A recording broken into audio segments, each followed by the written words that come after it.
Se han atribuido numerosas anécdotas a los artistas florentinos. Tales relatos de una autenticidad más que dudosa proceden de Giorgio Vasari, a la vez pintor, arquitecto y escritor. En 1550, un siglo posterior a Fra Filippo Lippi, escribió su obra crítica, más bien biográfica, sobre los principales pintores, escultores y arquitectos de Florencia. Con todo, Fra Filippo Lippi llevó una vida muy agitada. Una encantadora novicia, Lucrecia Butti, había posado para sus retratos de la Virgen María. El monje se prendió de tal modo de su modelo que acabó por raptarla. En aquella época existía mucha indulgencia en estas cuestiones, pero esta vez se había llegado demasiado lejos. El Papa zanjó por fortuna el asunto, dispensando a ambos fugitivos de sus votos y autorizó que se casaran. Cosimo de Medici, insigne admirador del arte y de la ciencia, como es sabido, gobernaba entonces la República Florentina, con su inteligencia, su dinero y su paciencia. Filippo Lippi pintó para su palacio una imagen de la Virgen con manto azul claro, de rodillas en la hierba, ante un niño Jesús, inspirado en modelo del natural. Según se cree, en este cuadro también tomó por modelo a Lucrecia. Tuvieron un hijo, Filipino, que, después de haber aprendido a preparar los colores de su padre, supo evocar la sinfonía del universo, conjugando la sensación de movimiento con una gama extraordinaria de colorido. Piero de la Francesca y Benozzo Gozzoli. En Umbría, cerca de las fuentes del Tíber, apareció a mediados del siglo XV el pintor Piero de la Francesca, quien, a ejemplo de su maestro, Paolo Uccello, evidenciaba gran interés por la perspectiva. En sus escritos, Piero trató de este problema y de otras cuestiones técnicas que interesaron en aquella época a numerosos pintores de Italia central, pero en sus cuadros de severa belleza supo resolver estos problemas mediante la conjunción del espacio con la luz. La obra más antigua de Piero es un retablo que representa a la Virgen rodeada de un grupo de orantes. La obra fue encargada por los Hermanos de la Misericordia, caritativos enterradores de muertos que aún hoy perduran en Italia. Su rostro permanece siempre oculto bajo una capucha negra. El segundo personaje a la izquierda del cuadro de la Madonna de la Misericordia es uno de dichos hermanos. Esta Virgen era invocada en especial por los apestados. La Virgen del altar extiende su mano sobre hombres y mujeres con un gesto majestuoso y los acoge bajo su particular protección. Entre las obras maestras de Piero, recordemos también los retratos de Federico de Urbino y de su primera esposa, así como varios frescos ejecutados entre 1460 y 1470 para la iglesia de San Francisco de Arezzo. En ella pintó sobre grandes lienzos la invención de la cruz, donde el triste realismo de una Eva descarnada y de senos caídos contrasta con la indiferente despreocupación de un robusto campesino. La torre de Pisa se inclinaba hacia allá unos 300 años cuando entre 1470 y 1480 el pintor Benozzo Gozzoli comenzó sus frescos a poca distancia del célebre monumento en el Camposanto. Este cementerio, cuya tierra procede de Palestina, está plantado de cipreses y rodeado de un pórtico. Sobre los muros interiores de este peristilo, Benozzo Gozzoli pintó nada menos que 24 enormes frescos durante 16 años. Benozzo Gozzoli, nacido en Florencia en 1420, fue discípulo de Ghiberti y ayudó a su maestro a realizar la segunda puerta de la catedral. Su vida transcurrió probablemente tranquila y dedicada a su trabajo. Cuando murió en 1498 era muy anciano. Los habitantes de Pisa le demostraron su agradecimiento sepultándolo en el mismo cementerio, lo cual constituía un privilegio. Sus frescos representan escenas del Antiguo Testamento, pero describen al propio tiempo la vida de Toscana a mediados del siglo XV. Gozzoli gustaba del dibujo y de la descripción. En su escena de la Torre de Babel se distingue a la vez la columna de Trajano en Roma y el ayuntamiento de Florencia. Entre los curiosos que contemplan los trabajos de la torre se identifica a Cosimo y su familia. En cuanto a las obras más importantes de Benozzo son, sin duda, los frescos que ejecutó para Cosimo en la capilla del Palacio de los Medici. Un largo y alegre cortejo de príncipes y caballeros vestidos con la indumentaria usual de mediados del siglo XV. El fresco representa el viaje de los Reyes Magos a Belén y aparecen allí los rostros de 3 de los Medici que recorren con sus cortesanos florentinos el Valle del Arno y sus colinas plantadas de cipreses.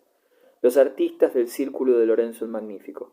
Ghiberti, Brunelleschi, Donatello, Filippo Lippi y Benozzo Gozzoli pertenecían al círculo de artistas florentinos a quienes Cosimo protegió como mecenas de 1430 a 1460. Cuando su extraordinario nieto, Lorenzo el Magnífico, asumió el gobierno de Florencia, integróse otro círculo en torno suyo. A los artistas citados prosiguieron su obra bajo el nuevo gobierno. Sandro Botticelli, creador idealista. Entre los primitivos renacentistas, Sandro Botticelli, nacido en Florencia en 1446, fue el pintor más admirado durante la segunda mitad del siglo XIV, siendo considerada su obra como el perfecto ideal de la pintura italiana del siglo XV. Sandro, o Alessandro Filippi, que firmaba con el seudónimo de Botticelli, era un bello adolescente de carácter atractivo y temperamento soñador. Fue primero orfebre, pero abandonó pronto esta profesión para seguir las lecciones del jovial Fra Filippo Lippi, que sentía gran afecto por su discípulo. Desde la segunda mitad del siglo XVI hasta mediados del siglo XIX, Botticelli no atrajo mucho la atención, pero en época moderna ha gozado de admiración creciente. A finales del pasado siglo su reputación eclipsaba la de Rafael. Los críticos del arte hallaban en Botticelli mayor sensibilidad y se conmovían ante el aspecto más o menos desmañado, aunque profundo, que muestran las imágenes de sus vírgenes melancólicas. Muchos preferían las creaciones de Botticelli a las composiciones de Rafael, de mayor perfección y minuciosidad casi matemática, en consecuencia más frías y menos atrayentes. Pintó en honor de Lorenzo de Medici un maravilloso cuadro de Palas, protectora de la sabiduría y de las leyes. En su mano izquierda la diosa empuña una gran alabarda, mientras su diestra descansa sosegada sobre la cabeza de un velludo centauro de triste mirada.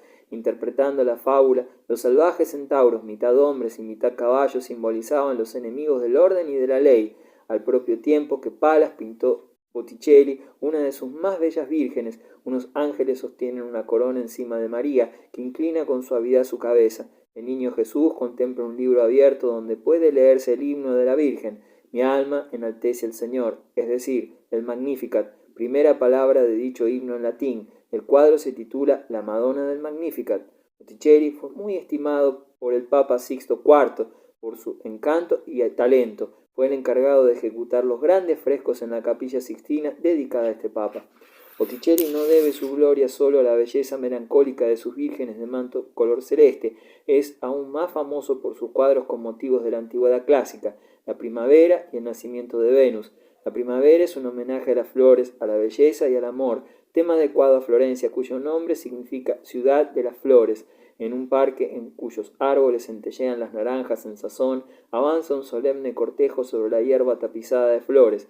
Al frente, Mercurio, hermoso joven que recuerda a Giuliano de Medici, que murió asesinado en pos de él, danzan las gracias. La primavera parece simbolizada por una joven de extraordinaria belleza, revestida de un manto cuajado de claveles y margaritas. En medio del grupo, una Venus, con el rostro melancólico de la bella Simonetta, la amante del joven Giuliano de Medici. Sobre su cabeza, un amor de ojos vendados dispara una flecha a los jóvenes bailarines. Esta primavera, en realidad, podría no ser más que el sueño de una noche de verano. Venus, o la naturaleza, asiste a la danza de la vida, simbolizada por las gracias, y de la muerte, representada por el céfiro inclinado hacia la ninfa que sujeta una flor cortada en sus labios. En cuanto al nacimiento de Venus, solo tiene de antiguo el tema. La diosa del amor nada debe a griegos ni a romanos. Cubierta por su dorada cabellera, vibra en ella una pura y cálida encarnación de renacimiento, emergiendo de las oscuras olas azules y llevada hacia las playas de Italia. Algunos autores pretenden que en el ocaso de su vida Botticelli se afilió al partido de Savonarola. Durante la dictadura del exaltado Dominico, el pintor se refugió en casa de uno de sus hermanos, defensor acérrimo del predicador. Deseaba simplemente ponerse a salvo de las persecuciones. Demostró además su fidelidad a los Medici, ilustrando la Divina Comedia para la segunda rama de la familia. No hay que buscar en los sermones de Savonarola la explicación del carácter de las últimas obras de Botticelli, sino en su melancolía, que derivó en enfermiz y degeneró en neurastenia. Pintó aún una obra maestra, La Natividad, llamada de Londres, y luego se limitó a sobrevivir a su época, hasta 1510. Al morir contaba 70 años. Domenico Ghirlandaio, pintor mundano. Domenico Ghirlandaio pertenecía también al círculo de Lorenzo y decoró con sus frescos la iglesia florentina de Santa Maria Novella. La fachada de este templo es obra de Leone Battista Alberti. Por primera vez enlazáronse las partes superior e inferior de la fachada, llenando los ángulos rectos con volutas en forma de S, procedimiento que se generalizó a finales del Renacimiento.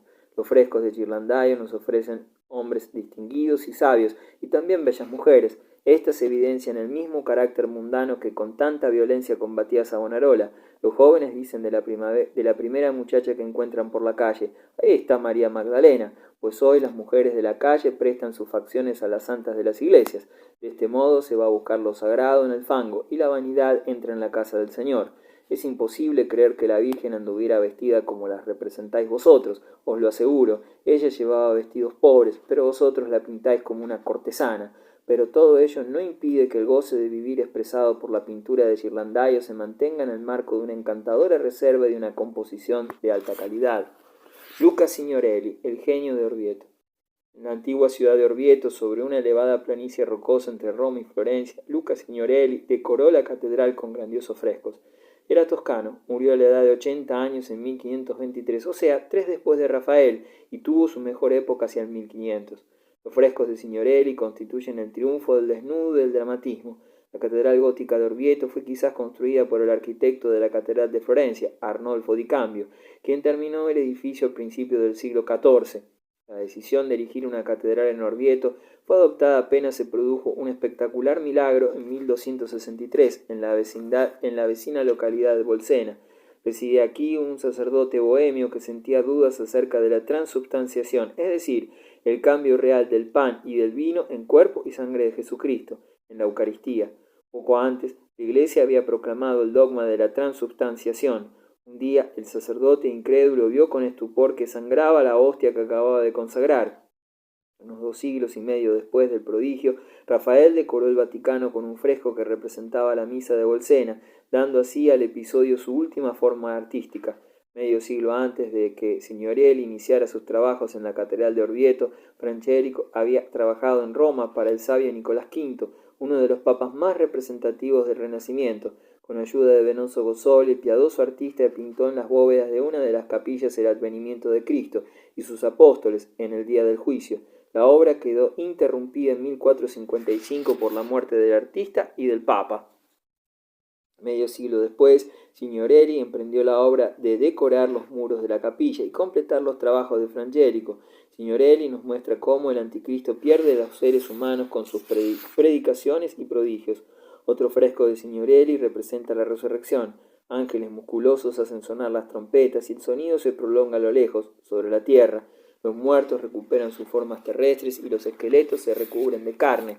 Aparecen cabezas y piernas esparcidas por el suelo y los cadáveres se agitan y renacen. Jóvenes y doncellas se divierten y manifiestan su alegría.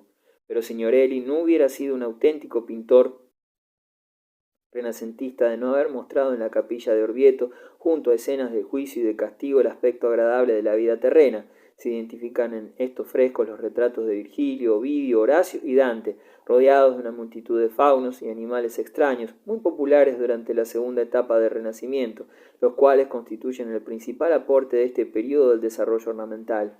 Signorelli, pintor de la belleza varonil, trabajó sobre todo en Umbría, pero mantuvo relación con Lorenzo de Medici, en Florencia, a quien dedicó su célebre Pan, Los pastores y la ninfa Eco, en que aparece el dios del campo bajo los rasgos de un muchacho con patas de macho cabrío y llevando la media luna sobre la cabeza. Los contrastes de los cuerpos blancos y morenos, su modelado exquisito y una admirable luz plateada invitan a comparar tan bella composición con la pseudo primavera de Botticelli.